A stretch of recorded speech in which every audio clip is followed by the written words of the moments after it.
పేరు బాబాయ్? కొండే సార్ నా పేరు. కొండ. ఏం చేస్తుంటారు? వ్యవసాయం పని చేస్తాను. వ్యవసాయమేనా? ఎన్ని ఎకరాలు ఉంది? నాకు 3 ఎకరాలు ఉంది. 3 ఎకరాలు. ఎట్లుంది మరి వ్యవసాయం ఈసారి?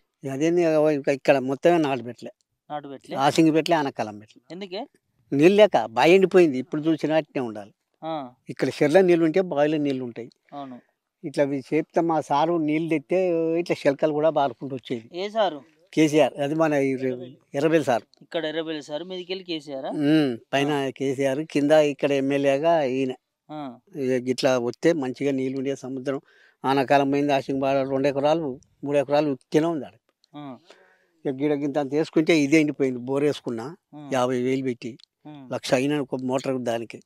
ఇది వేసుకుంటే ఇదే 1 ఎకరన్నర ఎండిపోయింది. అబద్ధం లేదు, విన్నావా? ఇక ఈ బతుకులు బతలేం సారు. ఆయన రుణమాఫీలు అన్నాడు, రుణమాఫీ నాకు కానే లేదు. రుణమాఫీ కాలేదు. 2 లక్షలు అన్నాడు కదా, కానే లేదు నాకు. నీకుందా రుణం? ఉన్నది. ఎంత తెచ్చుకున్నావు? నేను 1,30,000 తెచ్చుకున్నా. కాలే?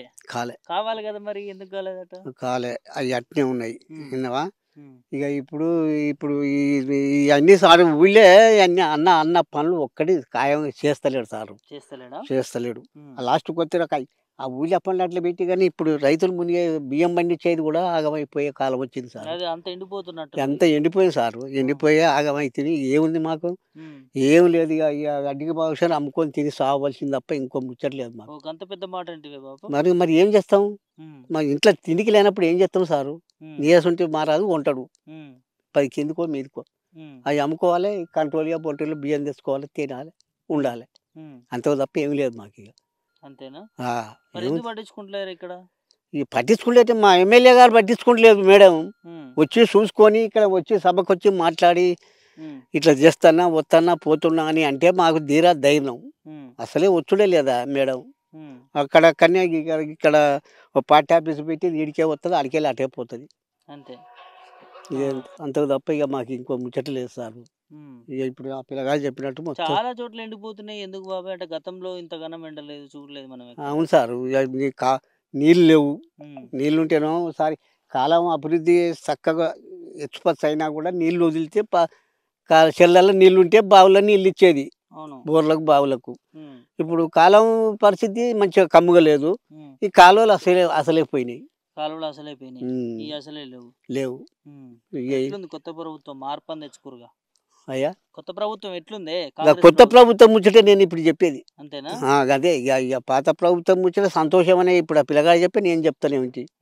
మంచిగా నాకు సంవత్సరానికి నా భూమికి నాకు 40-80 వేలు, నాకు 40 సంవత్సరానికి 50 వేలు నాకు ముట్టేది.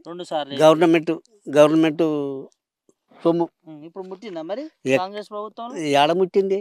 రాలే, ఇంతవరకు రాలేదు. వస్తేనే వచ్చిన వాళ్ళకి వస్తున్నాయి, రానోళ్ళకు రానే లేదు. ఒక 4 ఎకరాలు, ఎకరం 20 గుంటలు 30 గుంటలు అని గిట్ల వేసుకుంటూ వచ్చిండు. ఇంకా 3 ఎకరాల కాడికి వెళ్ళి ఇంకా 4-5 ఎకరాల వరకు అట్టే ఉండే. రైతు బంధు కూడా రాలే. రైతు బంధు కూడా అట్టే ఉన్నదా? రైతు బంధు కూడా వాళ్ళే భరోసా తగ్గి అని కూడా పడుతుంది అన్నాడు. కానీ ఏది పడుతుంది?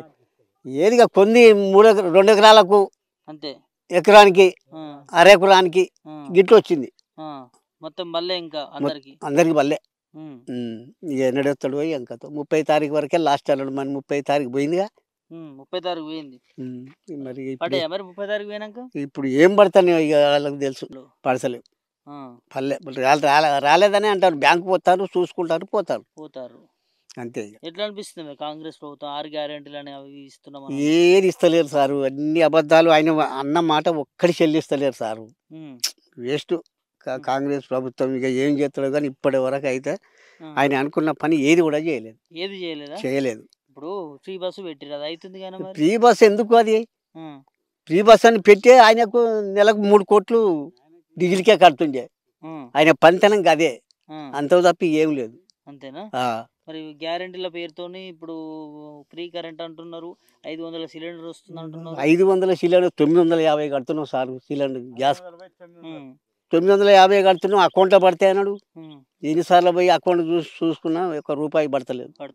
మున్పటి లెక్కనే అవుతుంది. మరి కొన్ని పింఛన్లు అని వచ్చినాయా? 4,000 లేవు. వికలాంగులకు 6,000 ఇస్తున్నారు. లేదు సార్. అంతేనా? లేదు. అదే 2,000 బంగారం అన్నారు. అది లేదు. పాపం ఆ తులం బంగారం కొంచెం కళ్యాణ్ 1,00,000 ఇచ్చినా బాగుండు. గతంలో కేసీఆర్ ఇచ్చినట్టు కేసీఆర్ ఇచ్చినట్టు ఇచ్చినప్పుడు అది కూడా సున్నా. అది కూడా సున్నా ఇప్పుడు కోట్ల పెళ్ళిళ్ళు అయినాయి దేశం మీద. ఒక్కరికి కూడా మాకు వచ్చింది కళ్యాణ లక్ష్మణ మానవులు లేడు. అది కూడా సున్నా ఉంది. సున్నా. మహిళలకు 2500 ఇస్తా అన్నారే వచ్చినాయి. ఇప్పుడు ఒక్క రూపాయి ఆ ముచ్చటే లేదు. అనుడు వరకు గెలుచుడు వరకే కానీ ఆ ఇచ్చులు లేదు సచ్చులు లేదు సారు. ఇక ఈ రేవంత్ రెడ్డి ముచ్చట అంతే. మరి పథకాలు ఇస్తలేరు, నీళ్ళు ఇస్తలేరు, ఎట్లా అన్నట్టు మరి ప్రభుత్వం ఇక గట్లా ఉన్నది. మరి ఏం చేస్తామని నేను చేసేటట్టున్నాం మనం. గిట్టేం మొత్తుకుంటున్నాం, సప్పుడు ఎక్కుకుంటున్నాం. మీరే కదా ఓట్లేసి గెలిపించుకున్నారు. మరి మేమే కానీ మరి మా ప్రాయిది ఏది? ఇక పాపం వాళ్ళు వేసిండు, వాళ్ళకి ఇంత చెయ్యాలనేది ఆయనకు ఉండాలి కదా. లేదు కదా సార్, మరి ఏం చేస్తాం? మరి డబ్బులు లేవు, లంక బిందెలు ఉన్నాయని వచ్చినా అన్నాడు. అంత మాలపోలం సాగుతుంది. గెలిచినామంటే గెలిచినా, ఉన్నవా అంటే ఉన్నా, అంతకు తప్ప ఇంకో ముచ్చట్లేదు. మరి మళ్ళీ 5 10 కాంగ్రెస్ వస్తుందట కానీ సీఎం అంటుండు. కాంగ్రెస్ వస్తే రాని కానీ మరి పనులు చేయకుంటే చేసే ఆయనకు ఏత్తలే వాళ్ళు ప్రపంచం మీద ఏత్తరా? ఏరంటవా? ఇవ్వలేరు. ఇప్పటికే సరిపోయింది. గొప్పగా చెప్పుకుంటారు సారు, ఇప్పటికి సరిపోయింది. ఎవరో మంచిగా ఉన్నోళ్ళు ఏం చెప్పుకుంటారో వాళ్ళ కడుపు నిండి వాళ్ళు. కానీ మా స్థితి కడుపు మండి వాళ్ళు రూపాయల పావుల మందం మళ్ళీ అదే వస్తుంది అంటారు. కానీ 3 పావులాలు సున్నా. ఏది వస్తుంది అంటారు? కాంగ్రెస్ వస్తుందని అంటారు. పావుల మందం కాంగ్రెస్ వస్తుంది. 3 పావులాలు సున్నా. కాంగ్రెస్ రాదు. మళ్ళీ అదే కేసీఆర్ వస్తాడు అంతేనా అనేది మా ఉన్నది జనాలకు ఉన్నది. ఎందుకు మళ్ళీ కేసీఆర్ ఎందుకు రావాలనుకుంటున్నారు? ఎందుకు అంటే పనులు చేసిండు కాబట్టి. మంచిగా ఆయన అనుకున్న పనులు చేసిండు. సరే అక్కడ ఏం చేసుకుండో ఏం పోదో మాకు తెలియదు. రైతులను అయితే ముంచలేదు. అవతల ఏం చేసిండో మాకు తెలియదు సార్. మరి ఎందుకు వేసారు కాంగ్రెస్ కి? అట్లాంటప్పుడు మంచి ఎందుకు వేసారు అంటే జనం సల్లగుండిపోను జర ఈసారి ఎప్పటికి ఆయనే ఉండాలనా అని కూడా అన్నారు సార్ జనం. అని ఇక అందరూ చిన్నలు పెద్దలు అంతా అటే మొగ్గు చూపిండి చేసిండు. గెలిచిండు. ఇక గెలిచినాక గీ మోపన చేస్తాడు. ఇట్లా చేస్తున్నాడు ఇదంతా. అయితే బాధలు అవుతున్నాయి, రైతులు ఇబ్బంది పడుతున్నారు. చాలా బాధలు. ఏడ్చుడే తక్కువ ఉంది. ఏముంది సార్? గింత ఎండిపోయినాక పట్టేలకు ఏడవపోతే ఏముంది? నా సొంత ఏళ్ళు ఏడవపోతే ఏమి సార్? ఇది అంతా ఎండిపోయినాక ఇప్పుడు ఎకరాన 50,000, ఎకరాన 25,000 పెట్టుబడి పెట్టింది నచ్చలేదు. 25,000 మునిగే సావుకారుల దగ్గర తెచ్చి పెట్టి అందులో అంటే అక్కడ అమ్మిద్దామని. అదివా ఇదివా ఇక ఏం చేయాలి? మాకు ఎవరు ఇస్తారు? ఏది లేదంటూ. ఏది లేదు.